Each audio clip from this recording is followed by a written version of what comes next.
Ayan, sa mga gustong matuto o malaman kung paano gumamit ng Rockbros M1. Ito po siya.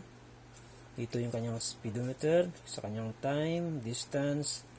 Kapag naka-on na siya, pipindutin na natin dito. Bago tayo malis, pipindutin natin dito. Ito.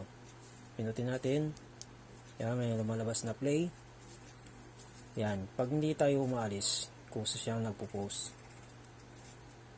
gagana lang yan pag tumakbo na yung bike natin. Kaso nasa loob tayo ng bahay.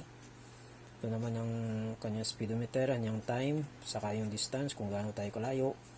Pag huminto tayo, huminto din yung sukat nito. Lalo na yung time din. Hindi yan nagdadagdag. Steady lang din siya pag nakahinto tayo. Lalo na ito rin, yung post niya. Saka ito, satellite to. Ito. Yan. Itong paslant na yan.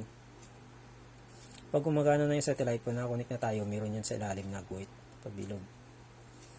Tapos ito naman, ibig sabihin nakakonect tayo sa cellphone natin.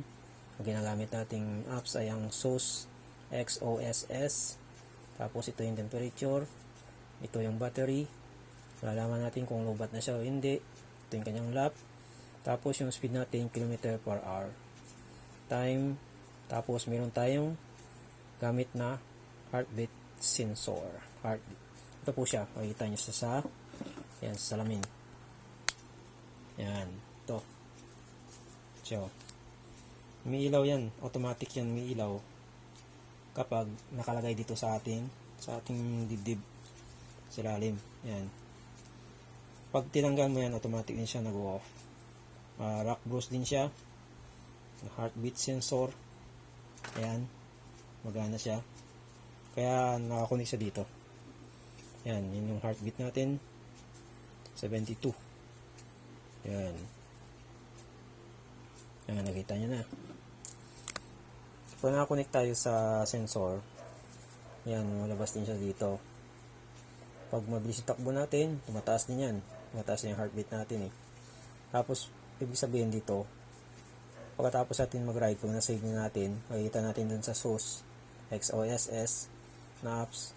Pag in-open natin sa cellphone natin, doon naka-record din yan yung mga heartbeat natin, yung time, yung average speed, saka maximum speed, gradient, marami pa. Yan. Yan yung paggamit. Tapos pag nahinto ka naman, pag gusto mo na ayaw mo nang umalis o nakasabahay ka na, pindutin mo lang ito ng matagal para ma-stop. Yan. Ibig sabihin, stop na siya. Pero yung heartbeat mo, gumagana pa rin yan. Hanggat di mo siya natanggal dito sa dibdib mo. Dito. Yan. Kasi huminto lang yan pag natanggal mo na yung sensor dito sa dibdib. Kusa siyang mag-shut off. At kusa din siya nag-on kapag nadikit mo dito sa dibdib mo. Kailangan may strap siya. Kailangan yung strap dito. Yan. So, diba? Okay ba? Yan. Yan lang yung gagawin natin pag i-strap lang natin siya. Tapos meron siyang mounting dito. Ito. May guma yan. Kailangan tingnan nyo palagi, baka nalaglag. Tapos may ring din siya. Guma din yan. Stretchable. Kasi guma nga eh. Yan. Parang lang yan. Nabawa. Ito yung ating handlebar. Ganyan lang natin yan. Sabit dito. Tapos naka-cross siya. Naka-X. Yan. Tapos yung isa, dito naman. Naka-X siya palagi. Para makapit yun. Tapos, saka natin yakabit to. Ito. Isakto natin dito. Kaya nakatayo, di ba? Sakto natin.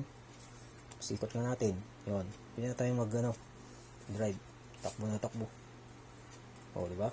Makita natin yung speed. Tapos nakakunik pa tayo sa cellphone. Tapos yung satellite, magana yan pag tumatakbo tayo. Pero bago tayo malis, pindutin natin dito yung play at saka pause. para lumabas yung play dito. Yan, ibig sabihin naka-record na yung time natin saka distance para ma-record din dun sa cellphone natin. Okay, natutunan. For more. Bye-bye.